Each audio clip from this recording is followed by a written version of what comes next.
We do have a big Arab population here, and this is all over the Israel war. We have a lot of pro-Palestinians in Michigan, and so obviously Rashida Tlaib has been out there saying, don't vote for Joe Biden. We're sending him a message. Now, I don't want to sit back and say, oh, this is going to be indicative of how the general is going to go. I think this could be just a statement that they're making in the primary to try to force the president to go a certain direction.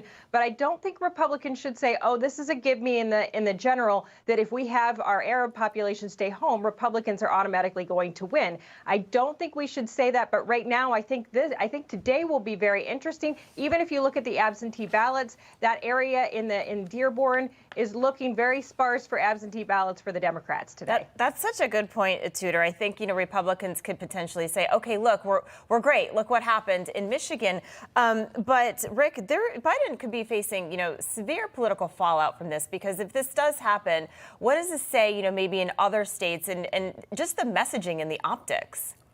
Well, let me say first, I'm glad we have Tudor on, because in all my years of presidential politics, I think Michigan has been the most difficult primary to figure out. It's got so many moving pieces. And certainly this today has some more when you have the dueling pieces of Biden and Trump. What I think is interesting on the Biden side is not only do you have that uncommitted, but you also have left-leaning groups that are trying to get voters, Democratic voters, out for Nikki Haley. Michigan is not a party registration state, so all you have to do is declare which side you're going to vote for, Republican or Democrat. There could be a significant crossover today as we watch, but I think all in all, it's a gut punch for Biden. At a minimum, because it is going to focus on this issue of Arab Americans. These progressives are out to make sure Biden changes his policy position, and he hasn't done that. And so I think it's going to be very interesting to see also turnout. Turnout's been very typically low in Michigan. There's only been about 1 million early votes. I think in 2016 it was only about 18% turnout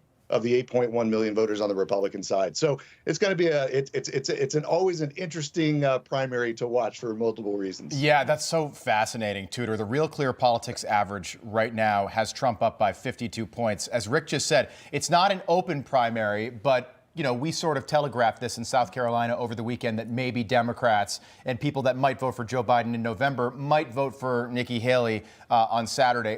What does Nikki Haley's support look like in the state of Michigan right now? Do you see her winning over enough moderates and independents to make this interesting today?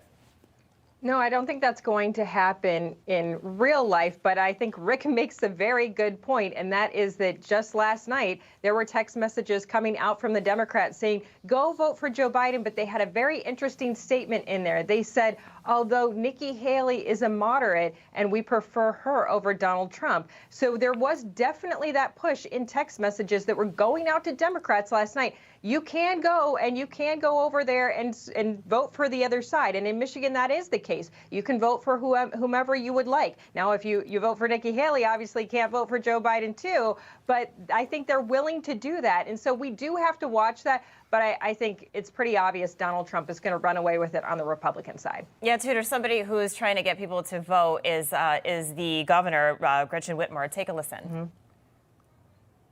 I just want to make the case, though, that it's important not to lose sight of the fact that any vote that's not cast for Joe Biden supports a second Trump term. A second Trump term would be devastating, not just on fundamental rights, not just on our democracy here at home, but also when it comes to foreign policy. This was a man who promoted a Muslim ban. This is, I think, a very high-stakes moment. I'm encouraging people to cast an affirmative vote for President Biden. All right, Tudor, you ran against her. Mixed messaging from her and Democrats, because you've got Rashida Tlaib saying vote uncommitted. You have her talking about how it's important because they have to beat Trump. What are people to believe or listen to? Well, she is one of the vultures standing in line with Gavin Newsom in case something happens with Joe Biden. So, of course, she's out there saying, make sure you go vote. She wants to notice she mentioned a Muslim ban. This is because she is not well liked by the Arab community in the state of Michigan. And so she is definitely trying to wedge in there. She wants to see as many votes as possible. If something happens with Joe Biden, she thinks she's going to edge Gavin Newsom out of there, and she is going to be the nominee. So she's been phone banking. She's been out on the streets. She is actively recruiting voters this week, and we'll see how that goes for her.